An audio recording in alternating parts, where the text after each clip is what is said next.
예, 우리는 지금 사가 세계사 속에 내 나라 이스라엘을 세우겠다. 이 제목을 가지고 지금 그 말씀을 나누고 있습니다. 오늘은 그 중에 이제 그 지난 시간에 잠깐 살펴보고 오늘 제목이 하나님께서 이스라엘을 세우는 이유에 대해서 말씀을 드리겠습니다. 지난 시간에 노아 홍수는 왜 일어났는가 이 얘기를 했습니다. 노아 홍수가 일어난 원인은 셋 계열, 즉 그 하나님의 아들들, 성경에는 하나님의 아들들과 가인 계열, 사람의 딸들이 섞였기 때문이라 그렇게 말씀을 드렸습니다. 하나님의 아들들이 사람의 딸들을 취해 혼인하면서 창조주 하나님을 잊어버리고 세상 문화를 하나씩 받아들이더니 그만 예배자의 삶을 포기한 것입니다. 그래서 하나님께서는 노아 가족 8식구 외에는 모두 물로 심판을 하게 되는 것입니다. 땅에 있는 모든 생물들이 죽습니다. 물론 하나님은 동물들의 번식을 위해서 각 동물 암수 한 쌍씩을 노아의 식구들과 함께 방주에 타게 하셔서 보존하십니다. 자, 노아 홍수는 노아가 600세 되던 해 2월 17일 날 이렇게 시작이 됩니다. 시작이 돼서 시작이 돼가지고 3월 26일 날 이제 그 비가 멈추게 됩니다. 40일 동안 40주야를 비가 내렸다 그렇게 그 말씀하고 있습니다. 내리고 그 다음에 이제 그 물이 150일 동안 온 세상을 덮고 가득 차게 되었습니다. 가득 차게 되었고요. 그 다음에 이제 서서히 바람으로 해서 물이 물러가고 방주가 아라라산에 머물고 이렇게 하면서 그 다음에 이제 10월 1일 날 산들의 봉우리가 보이고 비둘기 까마귀를 내보내게 되고 그 다음에 이제 1월 다음에 601세 1월 1일 방주 뚜껑이 열리고 2월 27일 방주에서 나오게 되면서 그러니까 이 2월 600세 되던 2월 17일 날 시작해서 601세 되던 2월 27일 날이니까 약 1년 10일간 홍수가 이제 심판이 끝이 나게 되게 되는 것입니다. 노아 홍수 그 기간이 뭐냐면 바로 1년 10일입니다. 10일 동안 그렇게 해서 1년 10일 만에 이제 사람들이 방주에서 나오게 되는 것입니다. 자, 이렇게 해서 온 인류가 다 멸망이 되었습니다. 노아의 8식구 외에는 인류가 모두 멸망이 되었고, 이제 세상은 노아의 세 아들로 모든 이제 백성들이 나누게 되고 이끌어가게 되는 것입니다. 그래서 홍수 후에 이렇게 노아의 세 아들로 모든 민족이 퍼지게 되는 것입니다. 노아의 세 아들은 야벳과 함과 셈입니다. 이들의 후손들이 이제 세상에 많이 이제 퍼지게 되는 것입니다. 그 성경 10장에 보니까 뭐 야벳의 자손들 쭉 이렇게 나오면서 고멜, 마데, 야완 뭐 이렇게 나오고 함의 자손들 부스, 미스라임, 가나안, 니무롯 뭐 이렇게 계속 나오고 셈의 자손 에벨, 벨렉 뭐 이런 것들이 나오는데 사실 이거는 세계사에서도 굉장히 중요합니다. 왜냐하면은 이때 인류가 어떻게 퍼졌는지 나왔는지 자기 조상이 누군지를 기록한 그 정확한 문서나 이런 것들이 거의 없다 보니까 세계사회 속에서도 거의 이 지명이 매우 굉장히 유명한 지명이 되었습니다. 그래서 그런 근거를 제공하는 것이 성경의 내용을 통해서 많은 사람들이 지명을 알게 되고 그렇게 되었습니다. 그래서 일반사에서도 이 지명들, 성경에 나오는 이 지명들은 굉장히 중요한 자료로 그렇게 쓰여지고 있는 것입니다. 자, 이렇게 해서 노아의 세 아들로 또 그 아들들을 나오면서 온 인구가 계속해서 퍼져가게 되는 것입니다.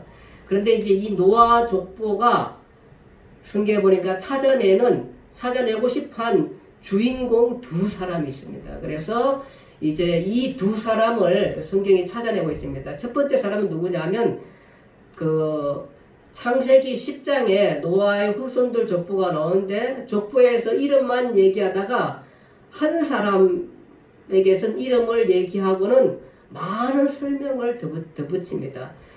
창세기 10장 8절에서 12절 보니까 그냥 계속 이름만 얘기하다가 8절에서 12절은 그 설명을 많이 하게 됩니다. 그것이 바로 누구냐 하면 주인공입니다. 그래서 노아 족보가 찾아내고 싶어하는 성경이 얘기하는 한 주인공이 누구냐 하면은 니므롯이라는 사람이에요. 니므롯. 이 노아 족보는 이 사람을 찾아냅니다. 그는 세상의 첫 용사고 여호와 앞에 용감한 사냥꾼이었다고 그렇게 기록하고 있습니다. 그렇게 또 이런 그 속담까지 만들 만큼 명성 있는 사람이 되었습니다. 그래서 누군가 힘있고 권력있고 싸움 잘하는 사람이 이러면은 뭐라 그러냐면 저 사람 니므롯 같다. 이렇게 용감한 사냥꾼이라 그렇게 말하고 있습니다.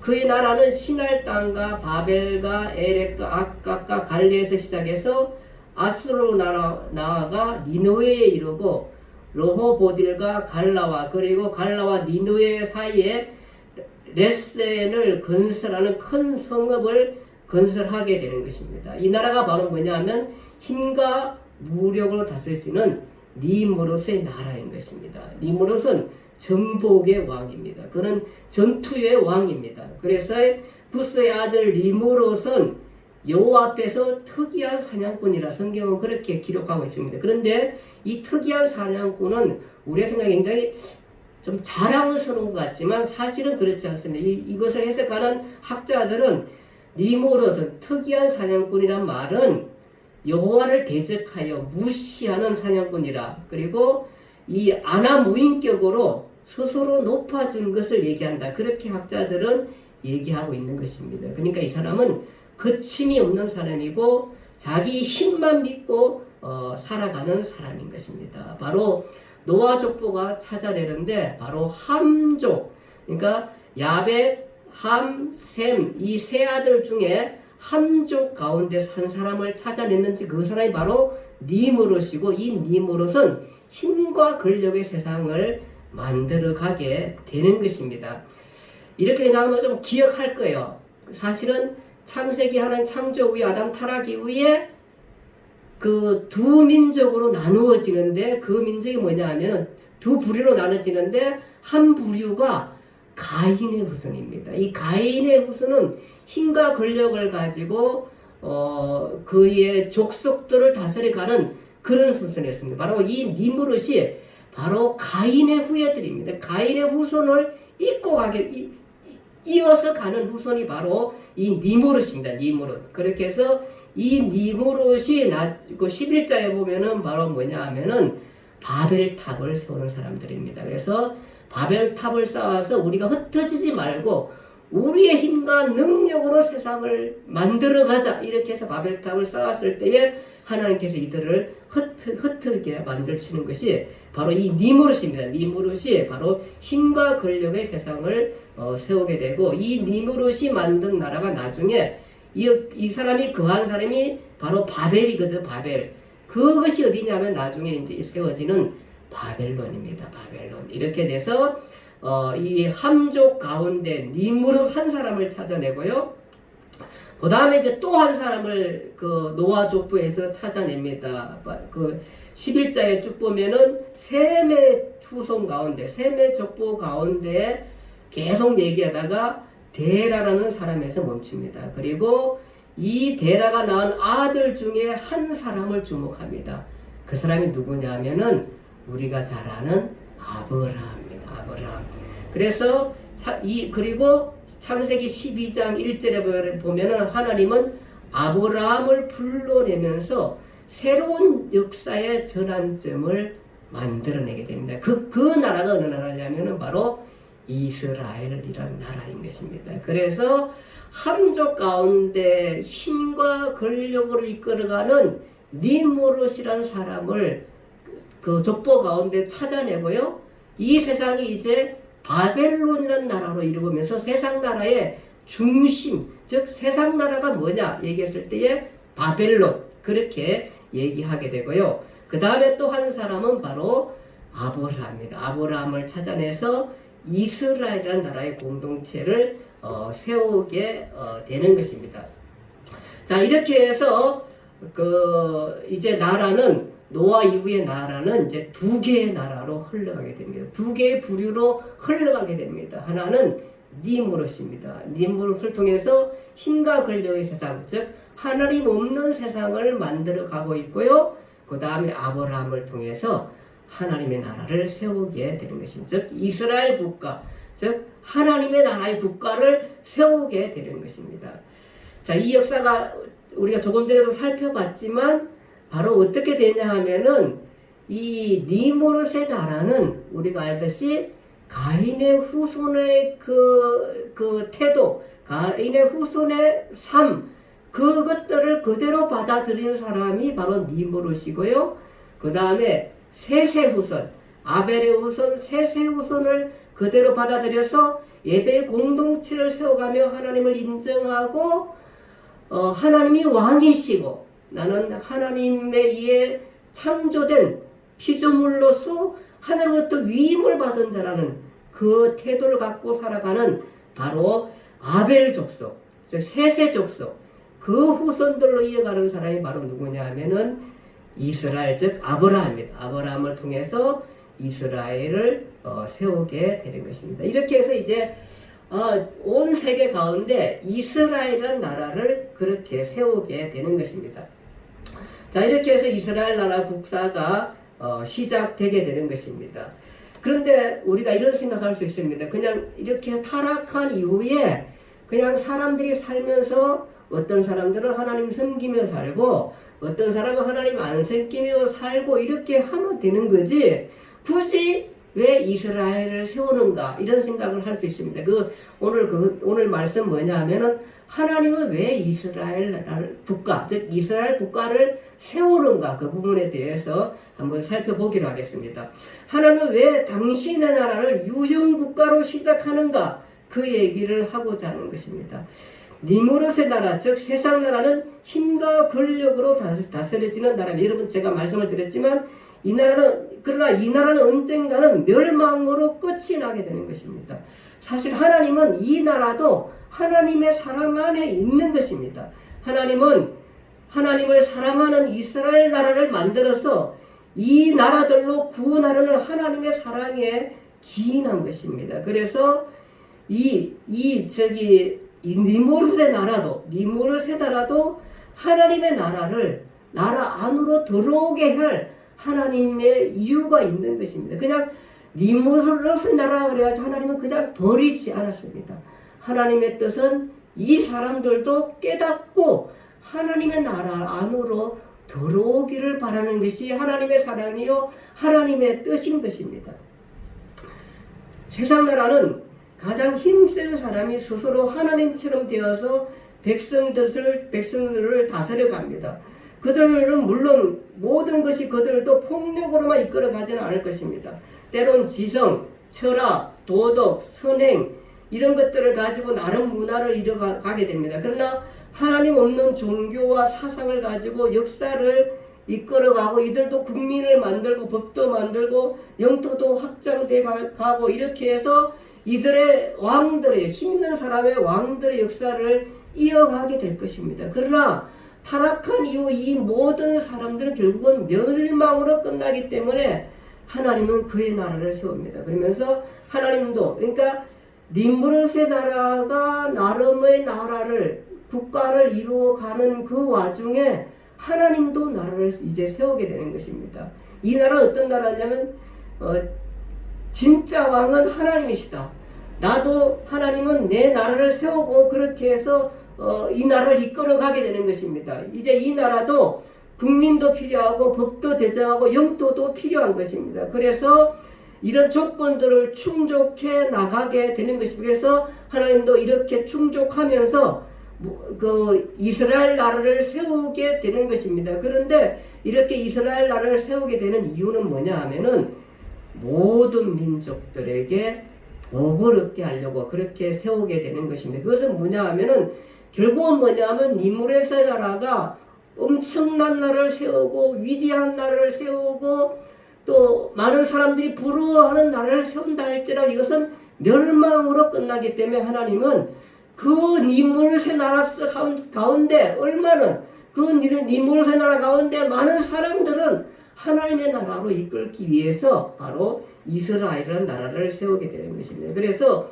이스라엘의 나라, 즉 이스라엘의 존재의인을 우리가 놓쳐서 안 되는데 그게 뭐냐면 무엇을 위한 국민을 만들고 무엇을 위한 주권 만들고 무엇을 위한 영토를 주는가 하는 생각을 하게 되는 되는 거죠. 그러니까 왜 이스라엘을 만드는가에 대한 생각 우리가 놓쳐서는 안 된다는 것입니다. 그것은 바로 창세기 12장에도 말씀했듯이 그것은 바로 세상 나라 즉 니무롯의 나라를 하나님께서 버리지 않았다는 것입니다. 이스라엘 나라 즉 하나님을 예배하는 나라를 세워서 세상 사람들로 세상 나라들로 하여금 이스라엘 나라 안으로 들어오게끔 즉 하나님을 예배하는 예배자의 삶 안으로 들어오게끔 하고자 하는 하나님의 뜻과 의지가 있다는 것입니다. 그것이 오늘 이스라엘 나라를 세우게 되는 하나님의 뜻인 것입니다. 하나님은 이렇게 해서 그 아브라함을 찾아내고 아브라함을 하나님 없는 세상에서 불러내서 하나님을 섬기게 합니다. 그리고 난 다음에 이 아브라함을 통해서 민족을 만든 그것이 바로 이스라엘인 것입니다. 하나님께서는 아브라함을 부르고 난 다음에 이렇게 말하게 됩니다. 내가 너로 큰 민족을 이루고 내 이름을 창대하게 하겠다. 그리고 너는 복이 될지라 그렇게 말씀하고 있는 것입니다. 근데 성경에 바로 복은 뭐냐 하면은 복의 정의는 하나님의 백성 되는 것입니다. 그러니까 멸망의 그 삶 가운데 있는 게 아니라 결국은 멸망할 삶 가운데 있는 게 아니라 그 멸망한 삶 가운데서 하나님 앞에 들어와서 하나님의 백성 되는 것이 복이라 그렇게 말씀하고 있습니다. 그래서 너를 불러서 큰 민족을 이루고 이름을 창대케 하는데 그렇게 해서 하더라도 그 이유가 뭐냐 하면 너는 복이 되는데 그 복이 되는 이유는 바로 너가 온 세상으로 하여금 너를 통해서 복이 되게끔 하게 한 이유다. 그렇게 말씀하고 있습니다. 그래서 아브라함을 불러내서 하나님의 백성 삼으시고 난 다음에 하나님께서는 아브라함에 이렇게 말합니다. 땅의 모든 족속이 아브라함 너를 통해서 복을 받을 것이라 그렇게 말씀하고 있습니다. 그러니까 결국은 하나님을 예배하는 삶 아브라함의 나라를 통해서 다른 모든 나라들 가운데서 그 사람들로 하여금 하나님 나라에 들어와서 그 복된 삶, 복된 백성의 삶을 살게 하겠다는 것입니다. 그리고 너를 축복하는 자에게 내가 복을 내리고 너를 저주하는 자에게 내가 저주하리니 땅의 모든 족속이 너로 말미암아 복을 얻을 것이라 하신지라. 아브라함을 부를 때 그렇게 말합니다. 그러니까 백성 삼으시고 난 다음에 하나님께서는 그 얘기를 하시게 되는 것입니다. 그래서 모든 족속이 너로 말미암아 복을 얻을 것이라는 것은 이 사람들로 하나님의 백성 되게 해야 할 사명이 바로 하나님의 백성에게 있다. 이렇게 우리가 얘기할 수 있는 것입니다. 우리는 현재 삶을 사는 우리는 아브라함의 계열을 따른 하나님의 백성된 자들입니다. 이것이 성경이 얘기하는 복입니다. 그래서 우리는 하나님의 백성으로서 예배 문화를 잘 일구어 가야 됩니다. 그리고 그 다음 하나님의 백성된 다음은 그 다음은 우리가 무엇인가라고 물을 때에 하나님이 이렇게 말합니다. 내가 너와 동행하겠다. 너와 함께 하겠다. 그렇게 말씀합니다. 즉 하나님의 백성된 자와 동행하겠다는 것입니다.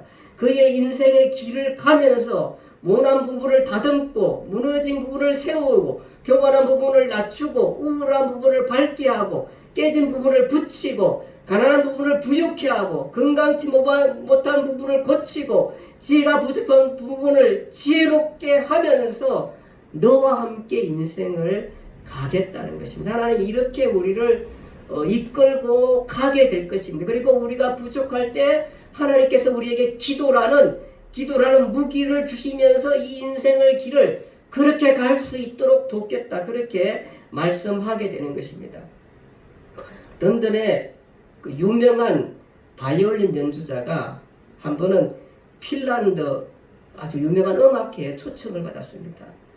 이 사람이 유명하다 보니까 영국 그 왕립 아카데미에서 아주 유명한 아주 훌륭한 바이올린을 빌려줬습니다. 이 사람이 핀란드 음악회에 그 무대에 올라가다 보면 넘어지고 맙니다. 그러면서 그 소중한 정말 훌륭한 바이올린을 깨트려 버리고 맙니다. 이게 너무 정말 참담하고 황당하고 또 그 비싼 바이올린을 깼으니까 너무너무 염려도 생기고 아마 이 사람이 그랬을 것입니다.